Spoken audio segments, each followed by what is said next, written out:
Okay, so we are starting with a warm-up question that comes straight from the evens of the homework, which you did not do, but if you did the odds and you did them and you checked them and you rewatched the recording if you needed to and you figured out how to do these, then doing number 10 should be no problem to you.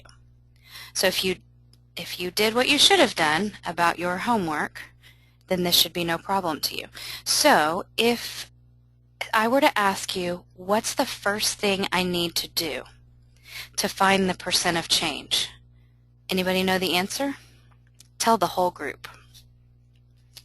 Or tell me on my phone, Gabby, if you know. If I'm going to find how much these changed from 25 to 36, what's the very first thing we said you're going to have to do? Anybody?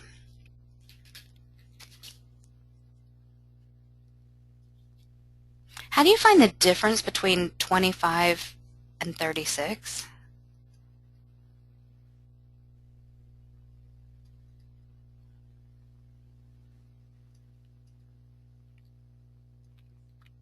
How do you find how much this changed?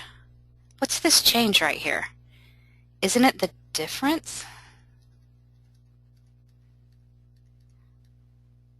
Okay, so folks, what does difference mean? Come on, let's wake up. What does difference mean? Thank you, Gabby. Thank you, Matt. Difference means subtract, right? My pen is acting funny when I first start to write. Difference means subtract. So tell me, what is the difference between 25 centimeters and 36 centimeters?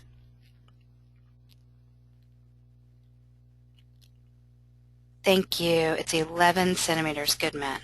So if it changed by 11 centimeters, then we are trying to find out the percent that goes with that change. So we still use, and this is huge for those of you that are still trying to figure out how to set these up.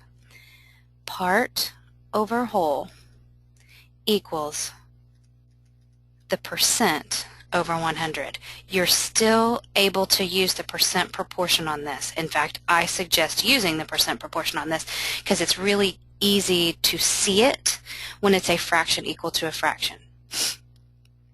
So what are we looking for? It's always nice to be able to say, this is the thing I don't know. So let's just go ahead and set up the problem putting an X right there. I don't know the percent. That's the question. See the question? Find the percent must mean that you're putting an X where the percent goes. Now, over here, we want to put the part that we're talking about over the whole. What is the, well, let's start with the whole. What goes on the bottom, everybody? What goes in the whole spot? What goes on the bottom of the left-hand side? Either tell me a number or tell me a concept. 100 goes on the right-hand side. What goes on the bottom of the left-hand side? What goes right here? What's the whole when you're thinking about something that started at 25 and thank you, Gabby. Awesome. Anybody else know? You're right, Gabby. What did we say? Everything has to compare back to what? Which one? Anybody else know but Gabby? It's got to compare back, here's an extra hint, to where it all began. What's the starting length? Can someone tell me that besides Gabby, who already did? What's the starting length? That's your whole. The starting length.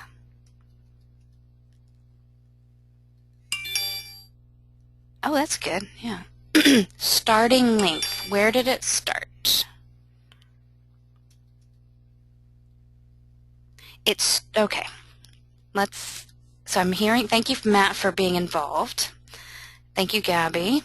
Quinn, Titus, can one of you guys look up here and tell me what's the length that it started at? Matt, you can look again. What's the length that whatever this thing is that they're measuring, where did it start? Good, Quinn. Good, Matt. Okay, Titus, you want to throw your hat in the ring? What's the starting length?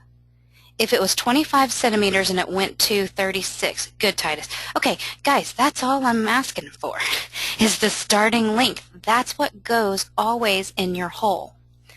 And Gabby said it very well. You can think this is the original amount, whether it's a length, whether it's a weight, whatever it is, whether it's, who knows, it could be anything that they're talking about that changes from one to a different amount. Where it all starts, that needs to go in your whole spot. So you could go ahead and jot that word original length or original amount or whatever. That goes in the bottom. So now, so we've used this, right? We've used 25. Now let's all figure this out. What goes in the top that's the part that we're trying to find the percent that it is equivalent to? I'll give you a hint. It's either the number 36 or it's the number 11. What part are we trying to find the percent that is equivalent to that part? Is it the 36 out of 25 or is it the 11 out of the 25? Let me point out that we are trying to find the percent that is equivalent to the change. Good, Titus. Good, that's right, Titus. Anybody else? The percent that is equivalent to how much this changed. What number represents this change from 25 to 36? You following me now? The percent that is equivalent to the change needs to be, we need the change number in the top left. Exactly, Matt. Okay, so I'm going to go with you two. Hey, Brandon. We got to see Brandon this morning. Looking good. Looking awake. Okay, so if you said 36, that's a no. If you said 11, that is correct. So why is it 11? Because percent change, the change is 11 centimeters. So you have to put the 11 across from, what's the X representing? The percent that we're looking for. Does that make sense? If you put 36, do you see why it's not 36? It needs to be 11. If you're finding the percent of the change, then you need to put the change amount, which is 11 centimeters. This is how much it changed in centimeters. You need to put that amount across from the percent that you're looking for. So if you put 36, text me. Do you understand why it needs to be 11? 3 out of 4 of you put 11, so that's great. If you put 36, do you see why 11 needs to be across from there? Because we are finding the percent of change. Oh, goody, Brandon, it's working. Okay, so we'll do another one of these so that we can, now that we've talked this through, so that everyone can practice again, and hopefully, is Noelle coming on soon, Brandon? Oh, she's at okay, cool. Okay, so we're warming up with some things from our homework, even problems from our homework assignment. So after we get, folks, this right here is just setting up your problem. Now we've got to solve it. So how do we solve it? We cross multiply. 11 times 100 is 1100 equals 25x. Oh, Gabby's already got an answer. To get 25x to just be x, we've got to divide 25 so that it cancels. 1100 divided by 25. 1100 divided by 25 right here. Use your calculator. I get 44 equals x, just like Gabby got. Matt, you sent me something with a 44, but I don't think you need an over 100. And what did we find right here, folks? Is when we found the x, which was this right here, what did we find? Did we find centimeters or did we find a percent? Because that matters. Do you know what we found? If our x is in this spot, look what I've circled in black. If your x is on the top right, What did you find? What goes in the top right? Percent, right? Does that make sense? You have found the percent of the change. What does that mean? That means that 11 centimeters compared back to the starting amount, so the change in the centimeters, 11, it went up by 11 centimeters, compared back to the original length in centimeters, that's a 44% change. Now look at, let's just use our logic here. 11 out of 25. Does it make sense that 11 out of 25 is almost half? Isn't 44% almost 50%? Right? Is it logical to you that if we were looking for the percent that 11 is out of 25, that it would be almost half? Because what would be half of 25? 12 and a half, right? If 12.5 over 25 was our math, then we would have gotten 50%. So do you see some logic here? This original amount went up by almost half of itself. Going from 25 to 36, it went up by almost half of itself. What's half of something as a percent? 50%. So does it make sense to you that you got something just under 50%? You can think about these and, kind of use a little bit of mental math, a little bit of estimating, and figure out if your answer is reasonable. Okay, let's try another one. Now that we have just talked that through and your weekend is over, you are back, your mind is back, let's do number 14. You are looking for the percent of the change in these two amounts. And guess what, folks? Something went down. The original cost of something, you make up what you want it to be, is $135, and then it went down to $120.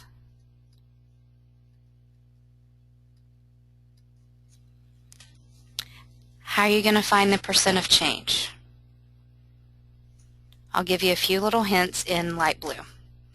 To find the amount of the change in dollars, you need to find the difference in these two amounts.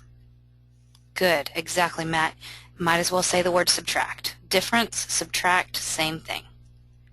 Okay, so you're going to have to find that. I'm not going to find it for you. Then I'm going to encourage you to use part over whole equals percent over 100, where this is what you're looking for, the percent. This needs to the part needs to represent the dollar that it changed, the dollar amount that it changed, and the bottom whole needs to represent the original dollar amount. Then, once you set it up, you're going to need to cross multiply, and then you're going to have to divide, and you should get an answer. If you can think it's about 4 steps: figuring out the change in dollars, setting up your problem, cross multiply and divide, which the last 2 steps are just doing algebra. Then I would expect that I'm going to get a right answer from all of you. And it's actually a decimal. This percent has a decimal. So use your calculator. Make it easy on yourself. These problems, my goal is not to see that you know how to do long division with lots of numbers, big numbers. I want to know that you can find this, which means use a calculator for that cross-multiplying or that dividing step. I'm going to wait for private messages, private answers.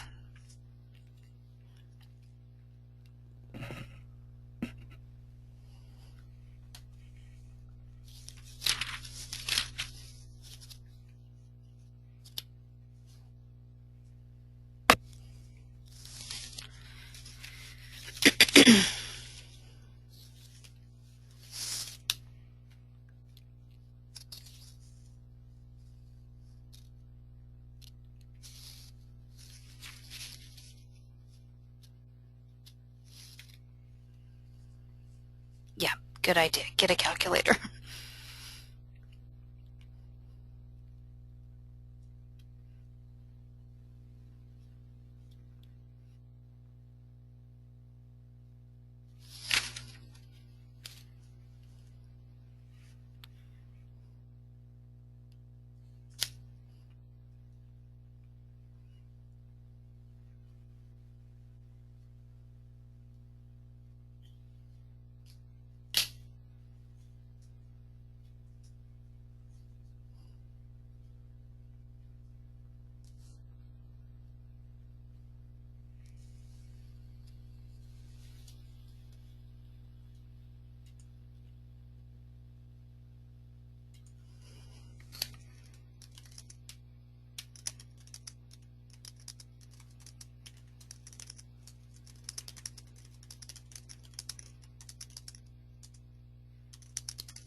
Okay, there are 2 of you that have sent me an answer that has 8s in it. What that means to me, what that says to me, is you put 120 here, and you shouldn't have. This needs to be the dollar amount that these 2 numbers changed, which means you should subtract 135 and 120 and put that number in the part. So for those of you that have done it, which good for you for getting done, but you're going to need to go back and put not 120 in the part, but the difference between 135 and 120. Subtract them. That's the part you're looking for. Good to have you, Noel. No problem. We're just doing a warm-up problem that's just like your homework. Oh, Matt, let me see. I must not have seen yours. Oh, I'm sorry, I missed Matt. Yes, you are right.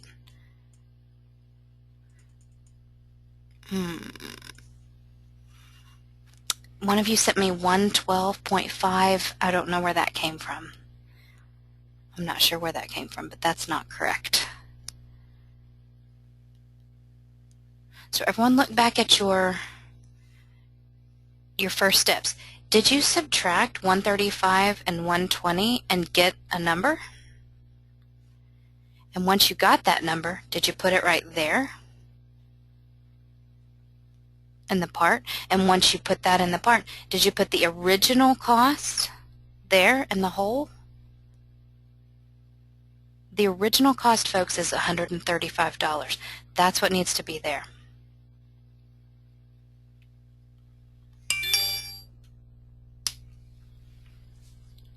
Matt, you are right. Everyone else, keep working on it. Quinn, that's right. Got it, got it.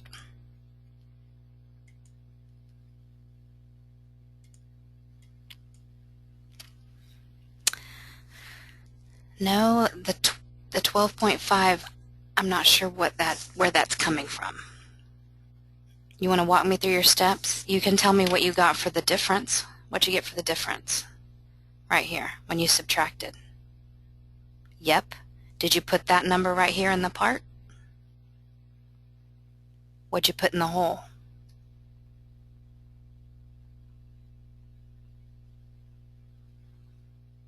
Yep.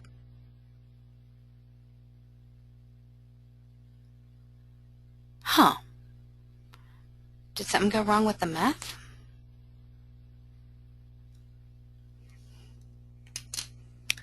That should be right. I'm going to do the math just in case.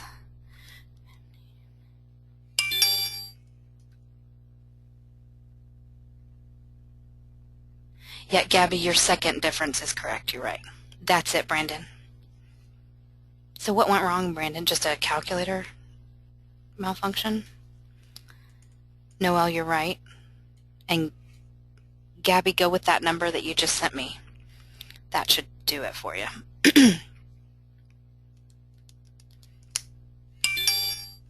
Yep, that's it, Gabby.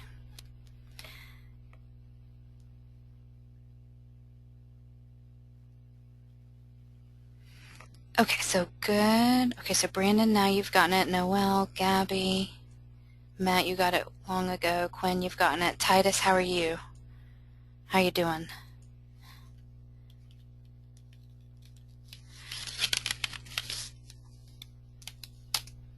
Okay, I'm going to just jot down the setup, right? Okay, so if you did, so a couple of you have admitted to making little mistakes along the way. 135 minus 120, you've got to get 15 for that. If you don't get 15, the whole math is going to go wrong from there if you mess up that subtraction. But if 15 is how much it changed, then you put 15 as the part. The whole, if you don't put 135 as the whole, then you're going to be messed up because of that. You always put the original amount as your whole. An X for the percent and 100 is always 100. So let's set that up. 15 over 135 equals X over 100. Then you just do the algebra steps. Cross multiply and divide. Put my little X. 15 times 100 is 1500 equals 135x. To get x by itself, I divide both sides by 135. This tends to always be the way it goes. Then you just use your calculator and you do 1500 divided by 135, and you should get 11.1 repeating. So you can just call it 11.1%. That is, and how do you know you got percent as the answer? Because that's what you were looking for. That's your X. If your X is in your top right-hand corner, then you know that you were, when you get the answer, that you can stick a percent symbol on it.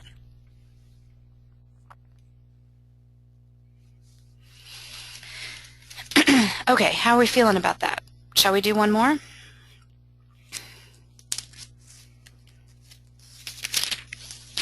Let's just to be sure we're solid. Okay, number 16, again with the evens, right beside the odds that you did for homework. If something was 365 feet and then it went up to 421 feet, can you find the percent of that change? So quickly, I'll jot down your steps. First, subtract to find how many feet it changed, the change in feet. Then set up your proportion, part over whole equals percent over 100. Then once you've got that set up, and make sure you put the original amount there, the original length, the change. Matt, I don't know what these things are, but I haven't seen the right answer yet, just so you know. Okay, part needs to be the change amount, and of course the percent is the X because you don't know what that is. Then you do the math, cross multiply and divide. Okay, so there you go. That's everything you need to know. I want to see some right answers here. What's the percent that this went up?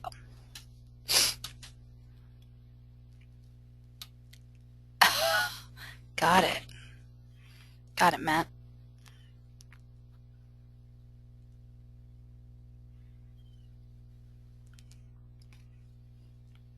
If you want to check your steps with me along the way, that's fine. If right now, if people want to just ask me, check the change. Double check that you got the change right. Did you subtract correctly? I'll tell you. Yes, Matt, that is the right final answer. Good job. Anybody want to check the change if you got your subtraction right? Text it to me and I'll say yes or no.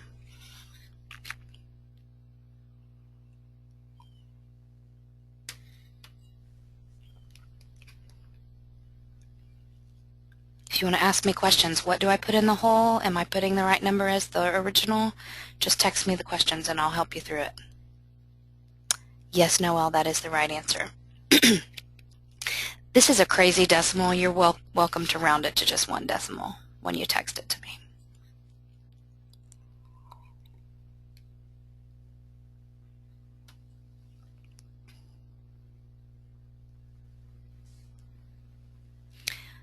Brandon, did you type 1 number wrong?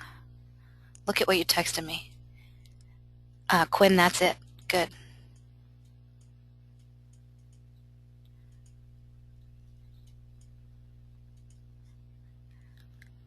No.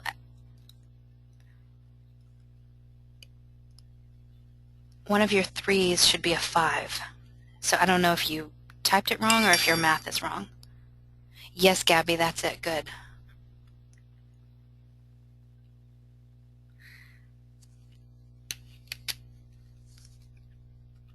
Okay, let me walk us through these steps just for time's sake. When you subtracted, did you get 56? If you didn't get 56, you're doomed, right? Because when you put the wrong number into this, you're going to get the wrong answer. Where does that go? It goes in the part. What's the original length? The original length is always your starting length, 365. That's how you've got to set up your proportion. So let's do it. 56 over the original, so the amount it changed over the original length that it was, equal to x, which is the percent we're looking for, over 100. We then cross multiply and write down what we get equal to each other. 5,600 equals 365x, right? Go across your x's, or go across the x to figure out each side of your equation. Then you divide by the number that's with the variable to cancel it out. Cancel, cancel.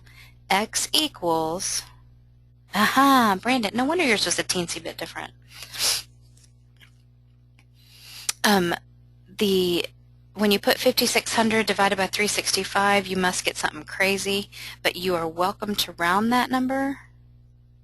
So let's see. I'm going to give a couple of you who haven't answered yet.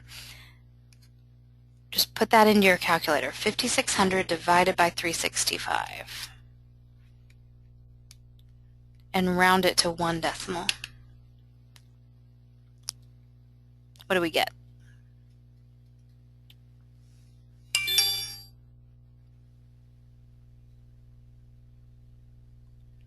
It should be 15.3, and you can just stop right there.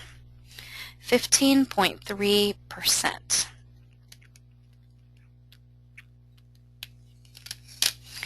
Okay, that is all the time we can spend working on those. I hope those 3 helped you and that reminder helped you. Now you did have to do some problems from the basically application problems from section 6-7. From section 6-7 in your homework you were supposed to go back and do 28 to 35 all. And so what I'd like to do right now is read you the answers to this, and just you can let me know if there's any of these that you need me to work for you. The even answers, number 20, if you don't have your homework in front of you, grab a piece of paper and jot this down. The answer to number 28 is $3.64. That's 28. The answer to 30, $16.25. The answer to 32 is $73.35. And the answer to 34, the interest question, is $1,010.35. Sorry, that's crazy looking, but it's 1,1010.35.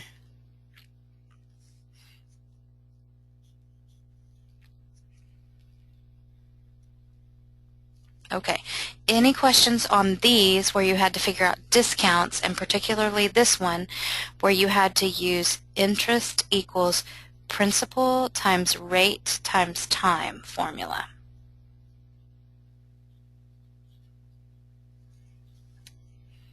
Do you need me to work out any of these problems from 6-7?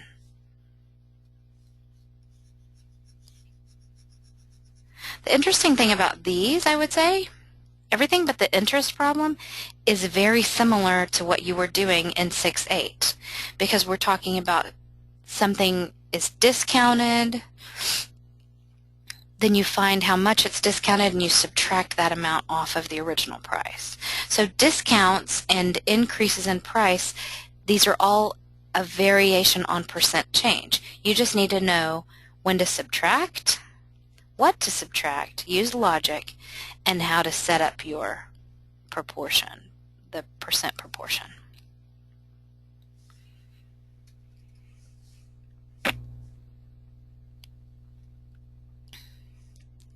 Okay, how did we do on our homework? How'd you do?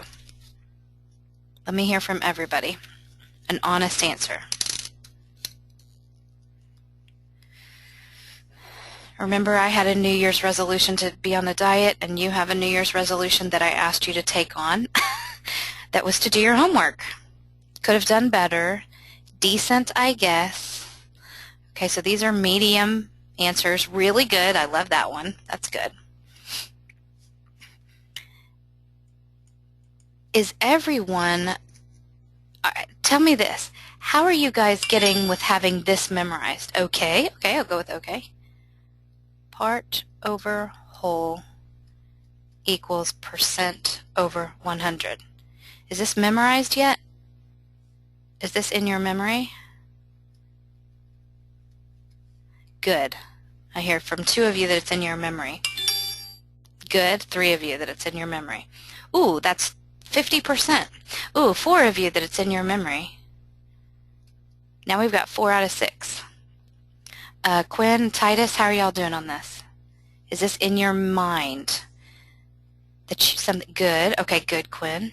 Titus, is this in your mind?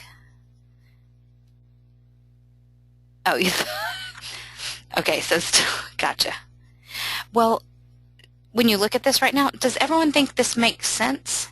If a percent is always a part of 100, then if you've got some story, some scenario, and you know the part, and you put it over the whole of that thing, doesn't it make sense that that's going to give you the percent over 100? The whole goes across from the 100, which is the whole in percent world. The part that you're talking about in like centimeters or dollars goes across from the percent that you're looking for in percent world. Now, there's another way that I really want you to have this memorized, and that is the is over of equals percent over 100 as well. So I've got it memorized both ways. Is over of equals percent over 100, and part over whole equals percent over 100. I cannot encourage you enough to make these both ways of handling percents part of your math toolbox in your head. As much as, knowing what 2 plus 2 is in your head, when someone starts talking percents, you need to think, I know a starting point for any percent problem, and it is this proportion. If you can start with this proportion right here, you can attack many percent problems. Even if you have to do a little subtracting or a little logical thinking or to figure out what goes where. You may not be given all of the numbers like on 6-8 with your percent changes where you had to subtract to find your part. You may be given words that have a problem that has the word is and of in it, and then you'll find that using the is over of is awesome. You might be given the percent and one of these, and then you end up having to make your x one of the part or the wholes. But do you see how this percent proportion is just like an awesome go-to proportion when percents are brought up in a math problem?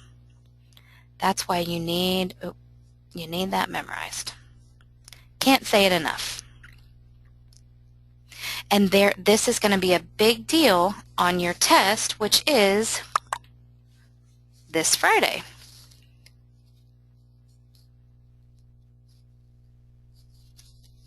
Yeah, your test has a lot of stuff about percents, a lot of stuff about a price going up or down, or a discount on a price,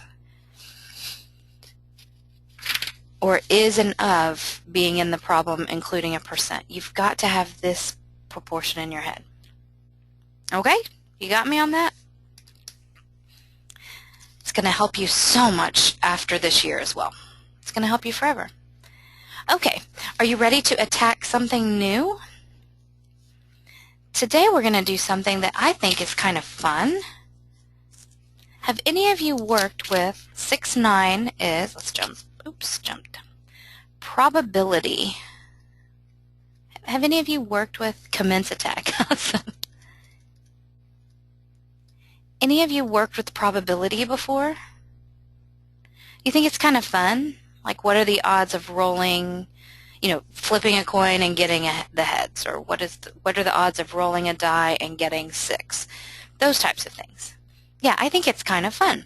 So you might be asking, like I did, why in the world do they put this probability stuff into a section, oh, not your favorite, into a section where we've been talking about percents and we've been talking about ratios and proportions. And here would be my best answer. That's why they did this. It's because when you're talking about the probability of something happening, we often talk about it as a fraction. The thing I want to happen goes on the top of my fraction, and all the possible things that could happen. So all the possible outcomes. All the possible outcomes. And this is how we talk about probability. It's a fraction, but it's a fraction as we are using it in this chapter, which is actually a ratio. And I'll never forget Matt's excellent point when we first started talking about these, and we had a fraction, because it was a ratio, that was a decimal against another decimal. And Matt's point was, wow, decimals mixed into a fraction? And that is because in a ratio, it's using a fraction, but it's really, the definition of a ratio is that you're comparing two numbers using division.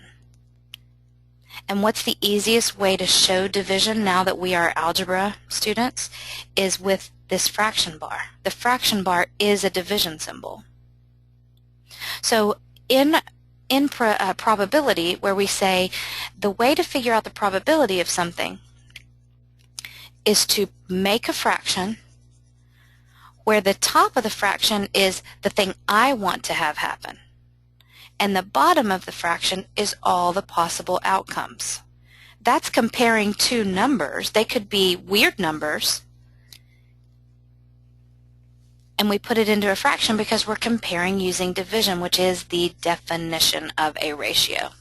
So that is why the book thought probability made sense in this section, because we're comparing two numbers using a division, which is a ratio.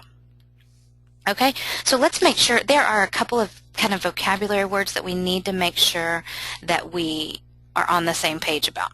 Okay, so if you're on, in your book, page 310, you'll see some different words highlighted in yellow. Let's make sure we understand what those are. First, the idea of outcomes. If you are doing an activity, it could be rolling dice, or if you're only rolling one, did you know that that's just one single? You say die, rolling a die?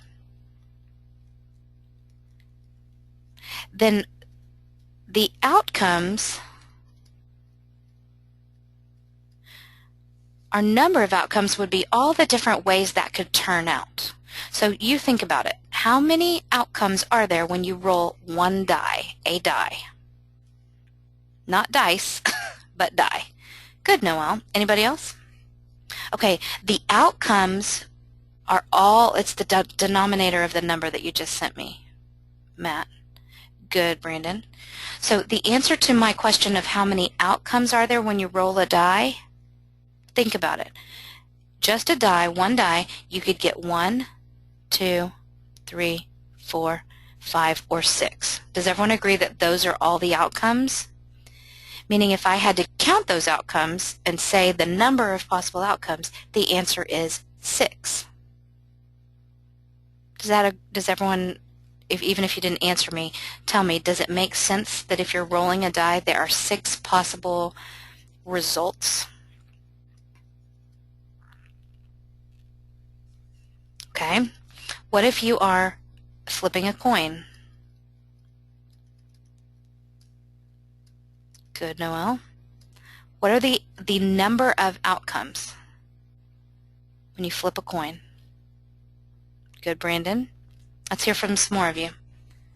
I'm just trying to make sure you understand the concept of outcomes. Good, Matt. Good, Quinn. What are the outcomes? The results, the possible ways it can go. You're flipping a coin. Super Bowl's coming up. They're going to probably flip a coin to see how it all begins. Who's going to have the ball, whatever. I don't care about football, but there's a reason they use a coin and not a die in football. Hint, hint, 2 teams, 2 outcomes. Right? So those of you that didn't answer me, do you understand why if you flip a coin, you either have the outcome of heads or tails? There's only 2 outcomes when you flip a coin. That makes sense? Okay, so what if you are, like on page 310, they have this whole scenario at the top where there are, basically it's some sort of game where they've got a bunch of tiles with letters on them. Okay, so I'm thinking that we're talking about Scrabble, right? Something like Scrabble. So they have given you basically a table to show you how many tiles there are and what letters are on those tiles. What they tell us first is that there are, if you look at all the tiles, you see that there are 27 different tiles with letters on them. So if these tiles are all in the bag, Wheel of Fortune, yeah. If these tiles are all in a bag, 27 different tiles with letters on them, then if I reach into the bag, what are my outcomes? How many outcomes might I have? 27, exactly right. So anyway, this whole idea of outcomes, it's got to be how many total things you might get, how many total different ways it might go. What if it was a bag of marbles, all different colored marbles,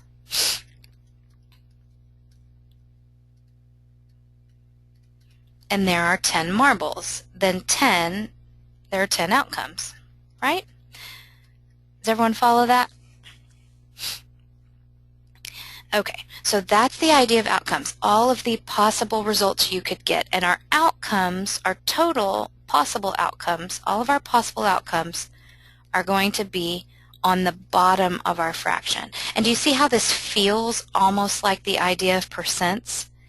It's the part that you're interested in, I should say, over the whole, all the possible outcomes. Okay, so the book also gives you this concept of a simple event.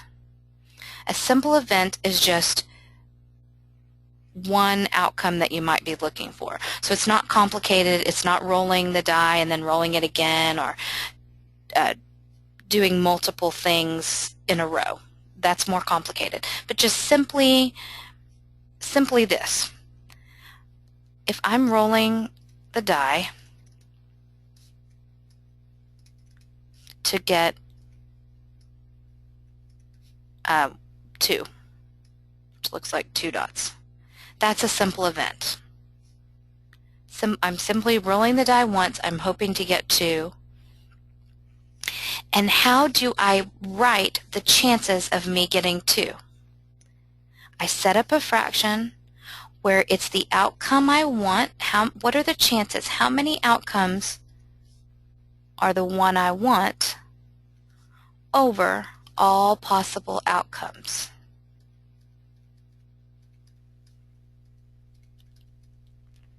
So you already told me earlier that all the possible outcomes of rolling a die is 6.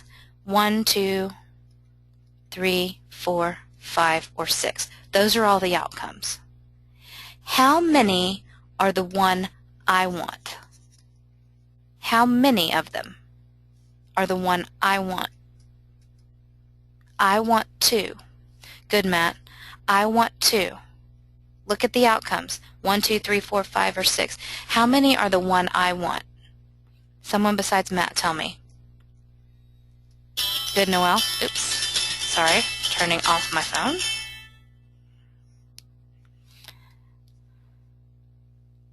Okay. Exactly. Noel, you set the whole thing up. Okay, so does everyone else who didn't answer me agree that if I'm wanting 2, only one of the 6 outcomes is me getting what I want? So don't be confused by the fact that I'm wanting to get the number 2. The number that goes into my fraction is the number of outcomes that I want. Do you see the difference? Yes, I'm trying to get the number 2, but if you look at all the number, like how many chances do I have of getting 2 if I roll the die just one time? I've only got this one chance.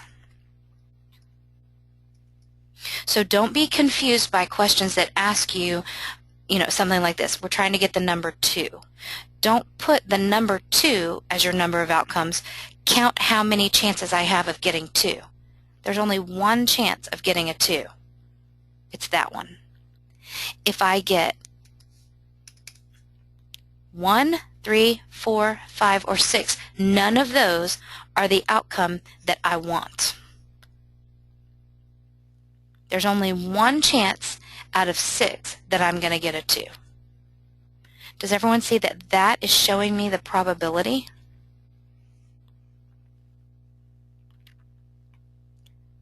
Does everyone even, if we try to take this further, do you see that I could actually use this? So this is a probability, but I could actually use the percent proportion, percent over 100, cross multiply, and divide, and I could actually find the percent that my 1/6 represents.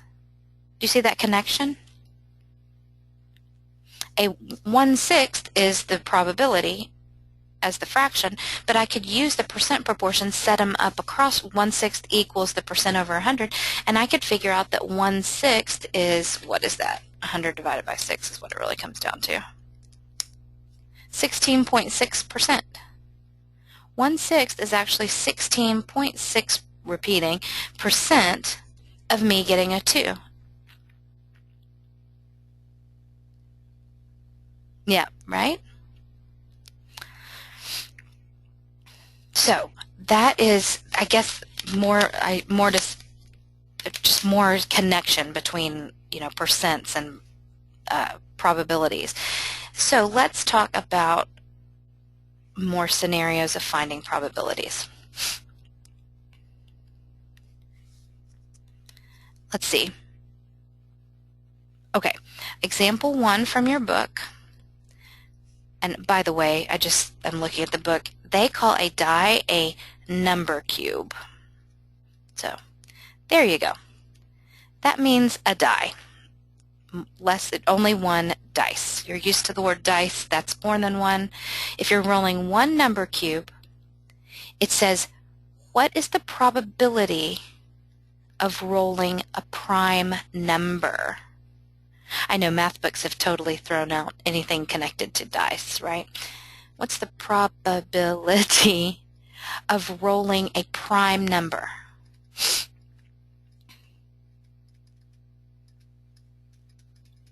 Okay, so let's think about this. Let's list out all of the outcomes.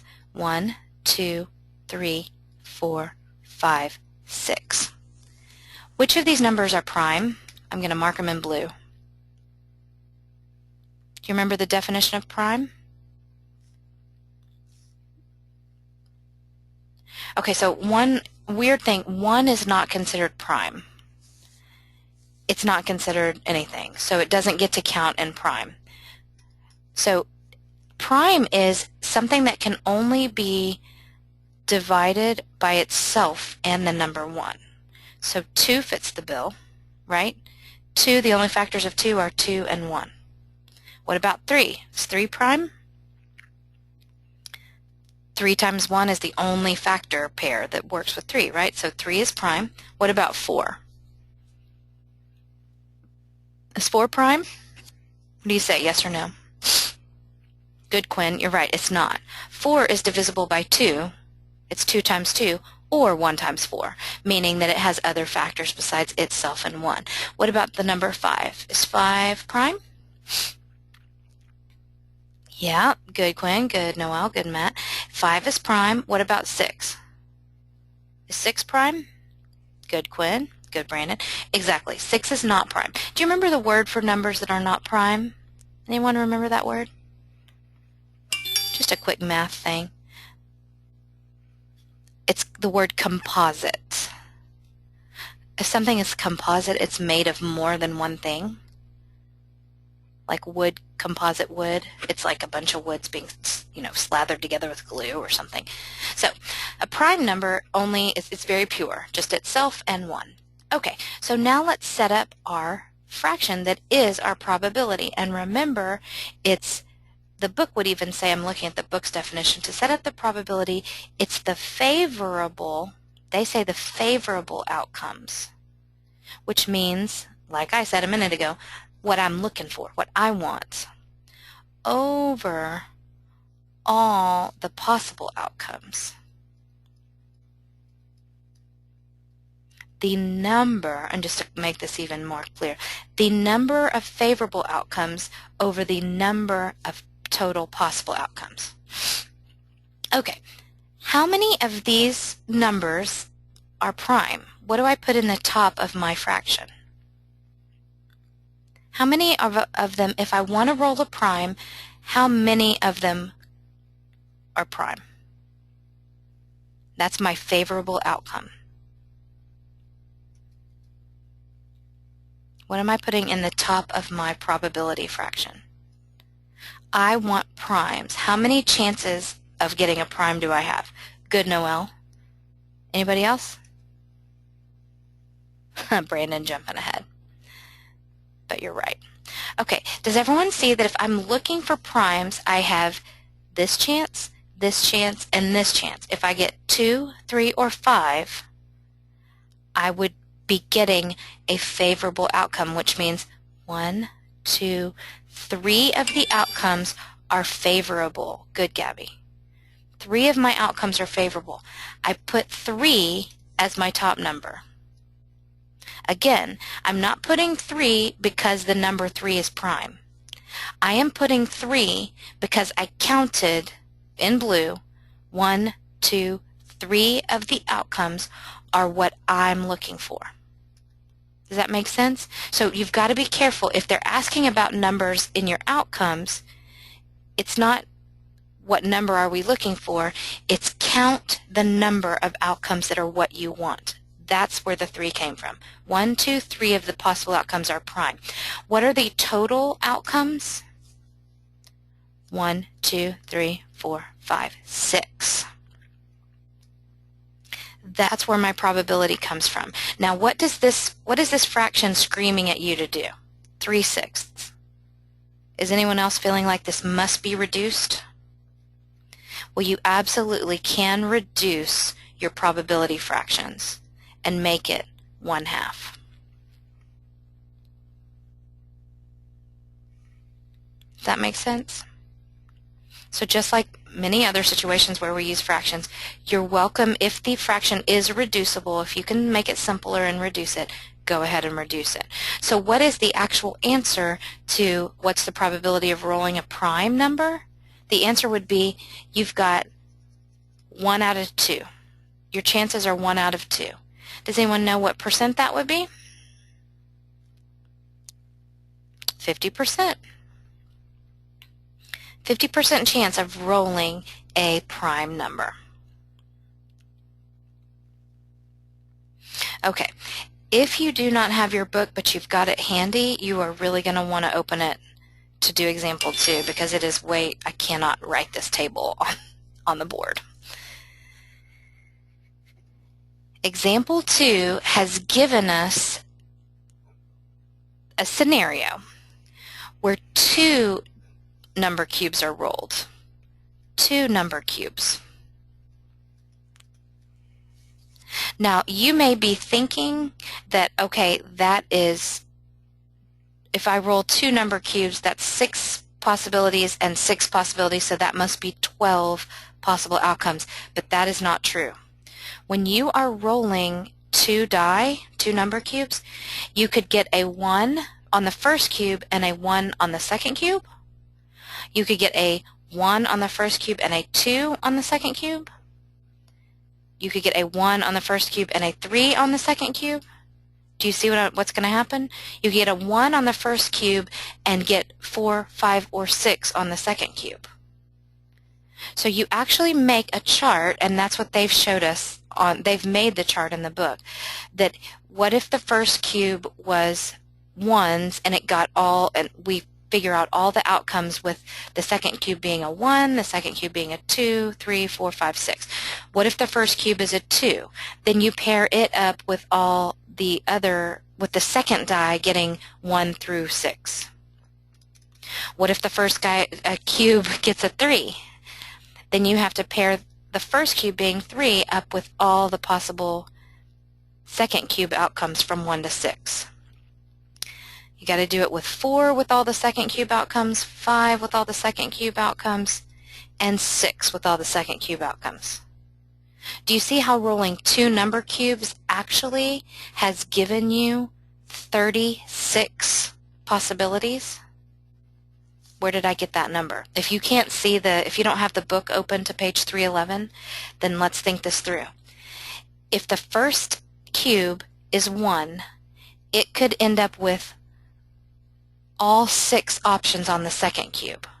So if the first cube is 1 and the second cube has 1, 2, 3, 4, 5, or 6, that is 6 outcomes.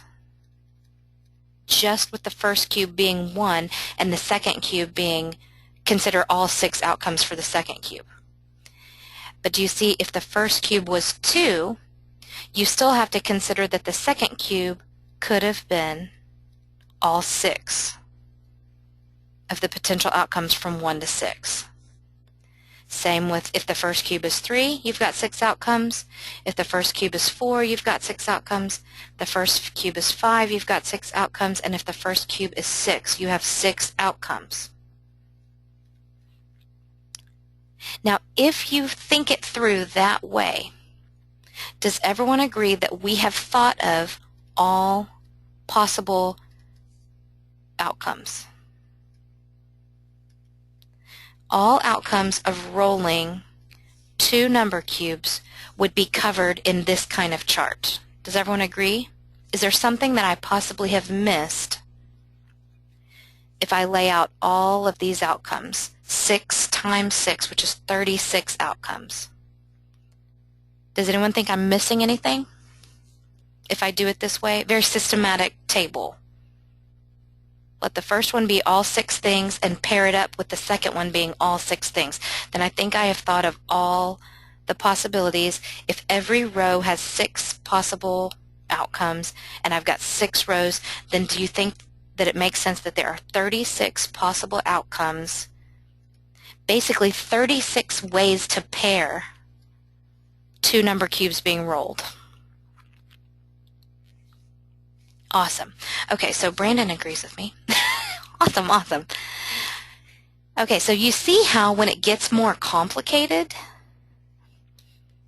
If you have to lay out a more complicated thing like two things occurring, you really have to sometimes lay out a systematic table or write out all the possible outcomes to really think it through. Okay?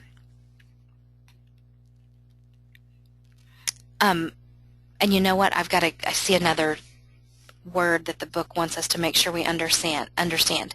When you lay out all the possible outcomes, they call that the sample space.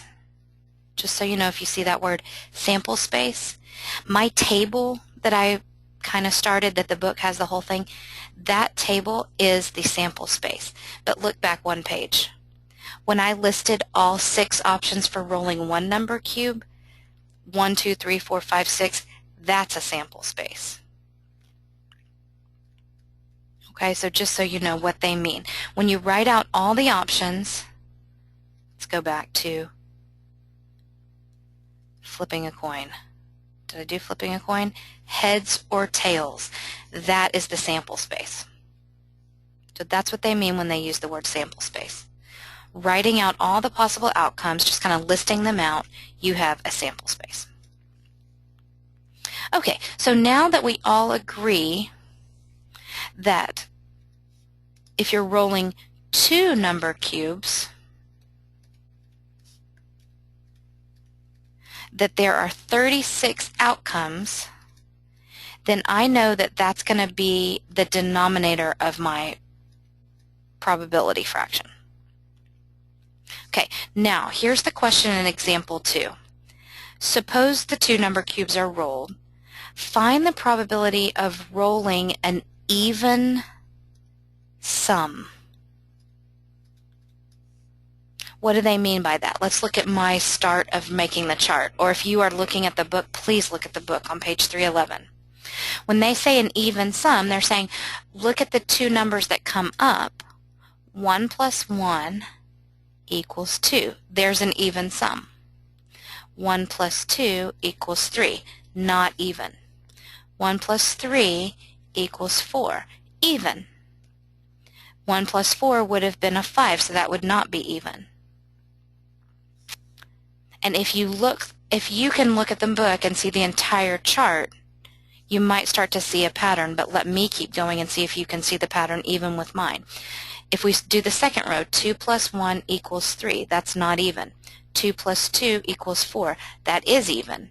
2 plus 3 equals 5.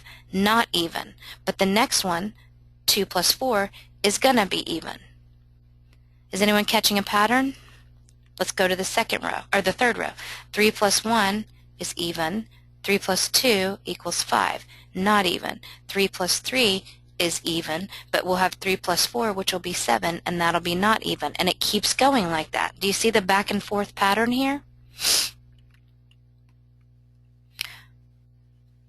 Anybody see it but me? Every row, half of them seem to be, they're going to add up to be even, and half of them aren't. Do you see that?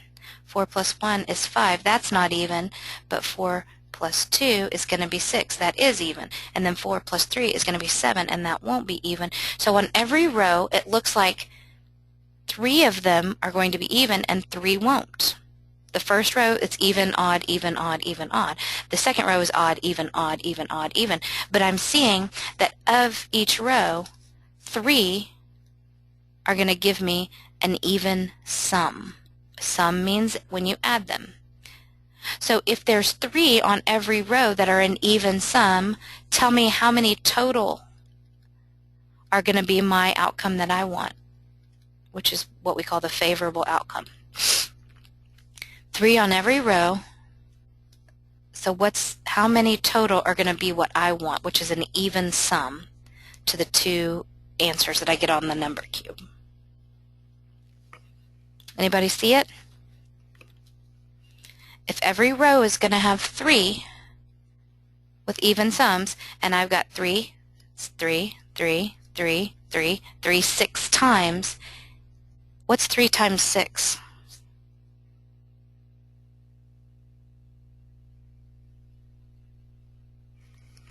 Now I'm just trying to find out if everyone fell asleep. I just asked what is 3 times 6. Can anyone answer that question for me? There you go. There we are. Now you're back. Sometimes I've got to ask something so simple just to make sure you're still paying attention. Okay, so do you see, and thank you for Titus, Matt, and Brandon saying 18, because you're exactly right. Oh, and Quinn. Good. Quinn said it first. Good for you. Do you see that 18 of the outcomes are what I'm looking for? Even sum. 18 of them give an even sum. So what is that? That's the top of my probability fraction. It's what we call the favorable outcomes, the one I'm looking for. What I'm looking for was even sums. 18 of them give me what I'm looking for, and the bottom is all of the outcomes, the total number of possible outcomes, which we decided back at the beginning by figuring out the table of all the ways that 2 die or 2 number cubes could pair up. We said there are 36 of those. Does anyone see a potential simpler fraction here? Can we reduce 18 over 36?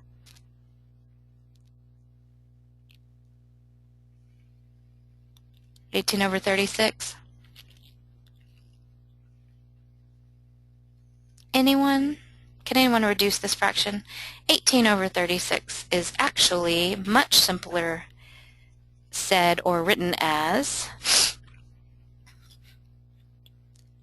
actually it's just even simpler than that. Oh, yep, take it down a little further, Quinn. You're right on track.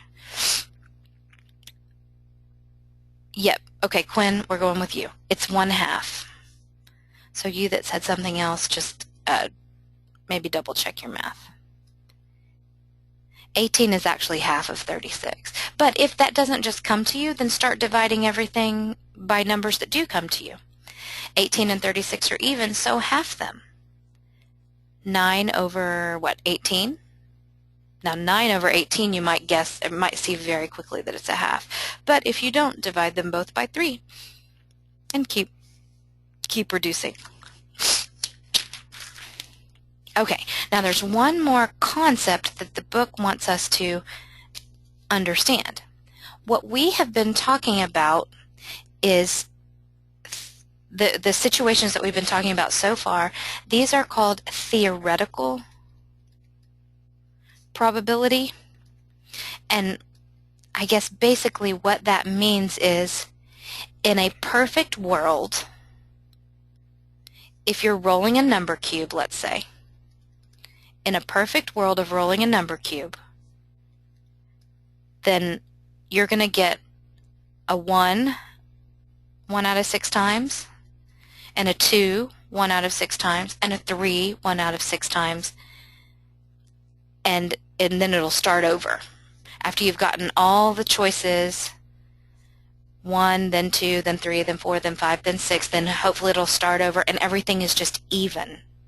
But if you've ever played a game of either flipping a coin or rolling dice, it's not that way, is it? Just because if you roll, let's say you're rolling a number cube and you get a 1,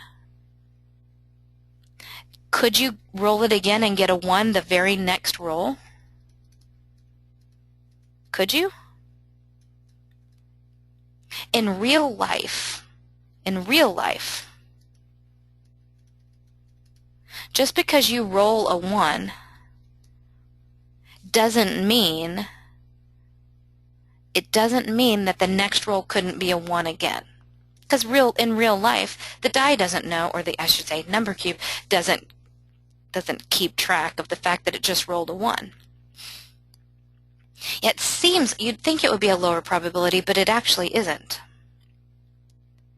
If I told you I just rolled this number cube and I got a 1, and then I asked you what's the probability of rolling 1 again, you would still say the probability of getting a 1 when you're rolling a number cube is 1 out of 6.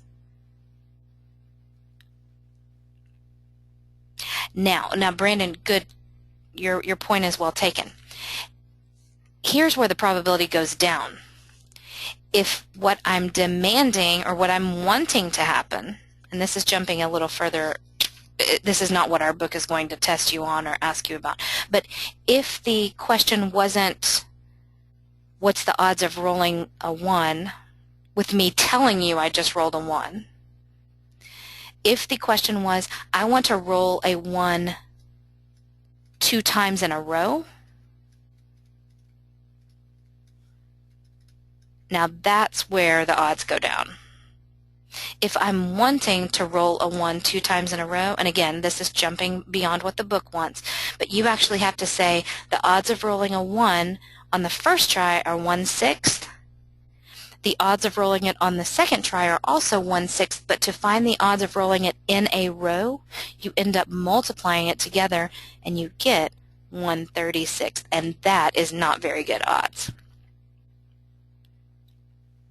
Okay, so Brandon and maybe Noelle, if y'all have worked a lot with probabilities, you may have worked with situations where you want your outcome to happen and then you want another outcome to happen and another outcome to happen, and you end up finding all the probabilities and multiplying them together. But what I'm talking about and what the book is talking about right now is not that I'm asking for the same outcome of rolling a 1 and then rolling a 1 again.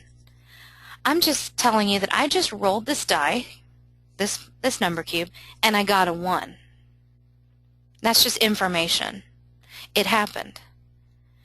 And then I ask you, in real life, what are the odds of me getting a 1 on the next roll? And you would have to say the odds are still, there's 1, 1, and 6 different options that could come up. Does that make sense? Just because you flip a coin and you get heads. So I tell you, I just flipped this coin and I got heads. What are the odds of me getting heads if I flip it again? In real life, there is no reason why the odds change. There's still 1 heads out of 2 different sides, heads and tails. So do you see what I mean about there's the perfect world, which is what we were just working with, theoretical probability, where theoretically if I got heads last time, then I would expect to get tails this time because it's odds of 1 out of 2. So once I get heads, then I would guess, theoretically one time I get tails. Theoretically, if I roll a 1 on my number cube, then I wouldn't roll it again. Theoretically, I'd get one of the other ones, and theoretically, in a perfect world, 1 through 6 would all come up on my number cube before it goes back to repeating one that I already got. That's theoretical. That's not real life. In real life, you can roll a die, get a 2, and then roll a die and get a 2, and you could even roll the die and get a 2 again. It's kind of crazy. The odds are crazy for that to happen, but it certainly could happen. So in example 3, what they're talking about is a different way of finding information, which is that someone has actually done an experiment with a coin. Experimental probability is taking someone's information that they got in an experiment, and in the case of this experiment, they were flipping a coin, and they flipped it, looks like 25 times, and they just tallied how many times they got heads and how many times they got tails. And they got tails 14 times, heads 14 times, and tails 11 times in an experiment. Let's use their experimental data to find probabilities or predict what's going to keep happening with this particular coin. In a perfect world, you'd get heads half the time and tails half the time, wouldn't you? But in the real world, it's not. Things don't always work perfectly, obviously. Okay, so what are the odds using the experimental data of getting tails? What are the odds of tails going forward? So what do we put on the bottom? We put all the outcomes on the bottom. How many outcomes did this person get in their experiment? How many total outcomes? And I mean, how many times did they flip this coin? Good, Quinn. They flipped it 25 times. They got 25 outcomes. Do you see what I'm saying? 25? They did 25 flips, which gave them 25 outcomes in this real-world scenario. There were 25 outcomes that occurred. How many of them were the one we're asking about? Tails. Good, Brandon. 11. So that's what we put on the top of our probability. Because based on this experiment, this particular coin seems to, in 25 flips, only give us 11 tails. So do you see how it's different to use the results of an experiment? Basically, you're going to use the data that they give you instead of your gut feeling, which is 1 out of 2 is tails. This isn't quite 1 out of 2. It's a little less than 1 out of 2. It's like this coin is kind of heads preferred. It prefers heads for some reason. Now, if you flip this coin 1,000,000 times, it would get more even. The more you flip it, the bigger the number of times that you do your experiment, the more it's going to tend to go towards 50% of the time you get heads, 50% of the time you get tails. Does that make sense? But if you just flip a coin, a handful of times, it may be really heavily heads or really heavily tails. So just watch in your homework. If they say in an experiment this thing happened, then go with the data from the experiment. But if they're saying, what are the odds of flipping a coin and getting this, or rolling a number cube and getting this, then go with what you know, the normal number of outcomes, and on the bottom. And on the top, just the number of outcomes that fit what you want. Okay, what if, let me see if I can give you one to try.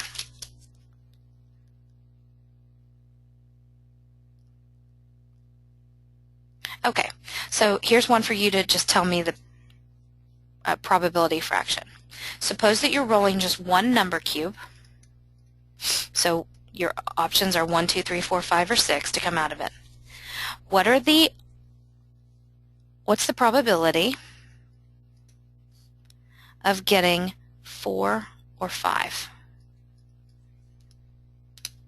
Can you figure that out? Yes, Noel. Yes, Brandon.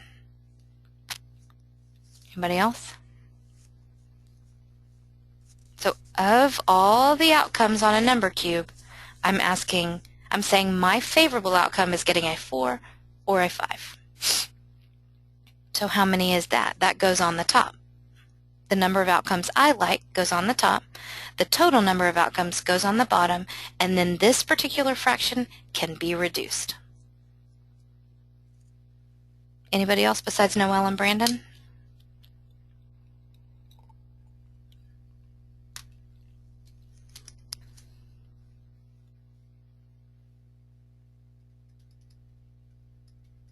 The number of favorable outcomes on top over, yes, Gabby, exactly. The number of total outcomes goes on bottom. Okay, I'm going to go ahead and give you the bottom because I think we've talked about this enough. When you're rolling a number cube, just one, there are 6 outcomes. So you tell me, if I'm looking for 4 or 5, how many of the 6 outcomes are the ones I'm looking for? Good, Brandon. So can Titus or Quinn, or who else am I missing? Matt, what do you say?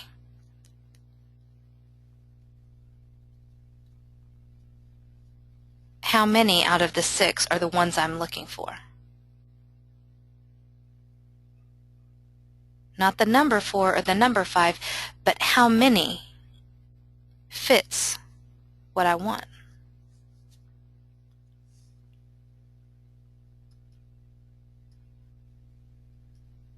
So I'm looking for something from either Quinn or Titus or Matt. If I'm looking for a 4 or a 5, how many of the outcomes are what I'm looking for?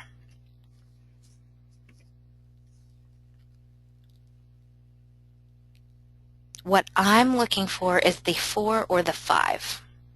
So how many is that?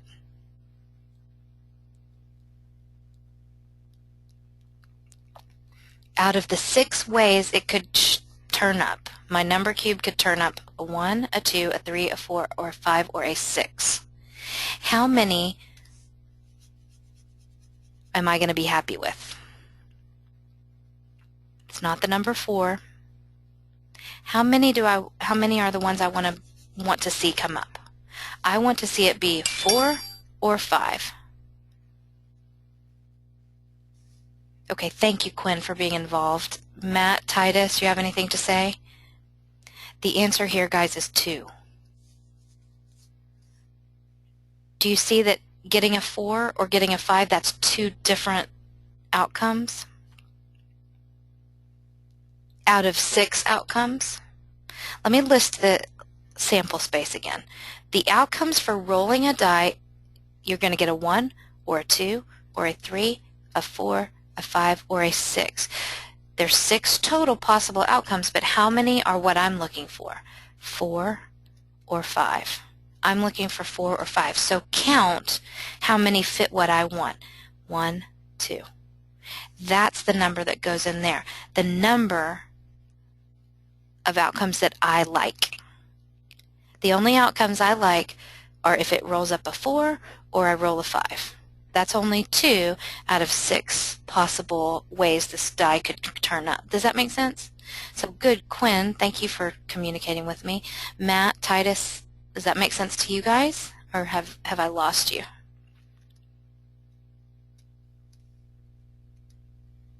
Good? Okay, thank you. Thank you, Titus, for talking to me. Okay. You know what, we've got 3 minutes, but I want to give you one more. Now, if you're not looking in the book at page 311 at that example 2 chart, this is maybe going to be hard for you, but you may be able to think it through based on, you know, what we did before making our little chart. But suppose that you're rolling 2 number cubes.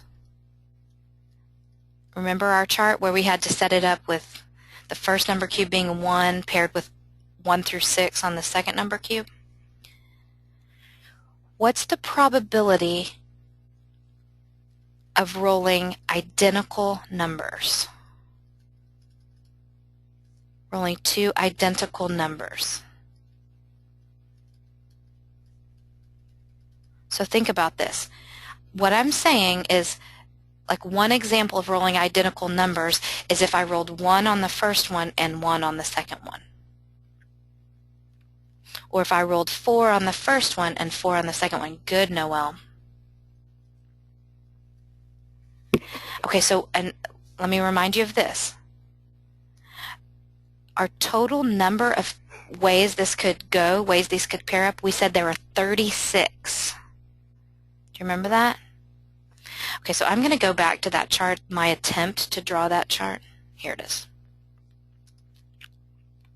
Think of each of these rows, new color. Think of this row. On this row, where the first cube rolls a 1, how many of these pairs have the second cube rolling a 1 also? Isn't it just this one? So on this first row, there's only one outcome where it's a 1 with a 1, identical numbers. On the second row right here, how many of these have a 2 and a 2? Just this one, right? So on every single one of these rows, do you see that there's only one of the 6 pairings? There's only going to be one where the second number matches the first number. So on the 4 row, it's just going to be the 4, 4. On the 5 row, it's just going to be the one with 5, 5, and on the 6 row, it's just going to be the one with the 6, 6. So does that help you now? 1, 2, 3, 4, 5, 6 options out of 36. So you want to tell me what you think that is? 6 options out of 36. Good. Okay, so now this is your probability, but we can reduce it. What's the reduced fraction here, folks?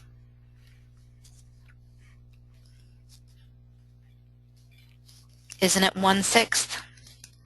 6 out of 36 reduced is 1/6.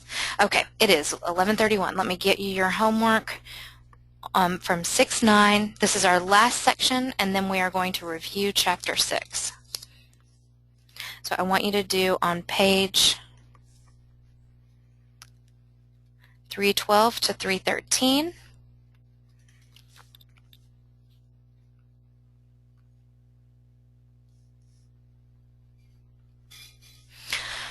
I need you to do number 5 through number 33, odds, and check those, please. And then let's do a quick review of your entire chapter by doing the study guide and review of Chapter 6, which is pages 316 through 320. To number 6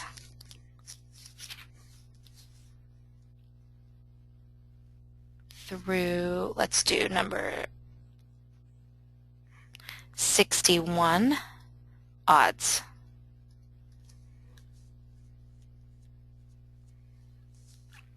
Okay, very important that you do please realize this is only about like 26 problems. It looks like a lot, but since you're doing odds, it's only about high 20s.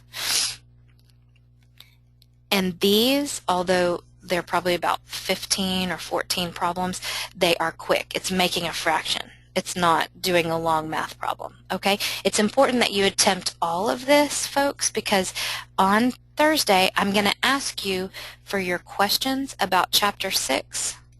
And you're only going to know what questions you have if you've tried to do all of it as part of your homework, the study guide and review. For some reason I put Chapter 2. Silly me. Chapter 6. Okay, so please do try to do all the study guide and review so that you can come to me on Thursday and say, could you please work number blah blah from Chapter 6. This will help you go back to remembering what we did at the beginning of Chapter 6 because your test on Chapter 6 is this weekend. Okay? Okay. If you've got that down, you are free to go.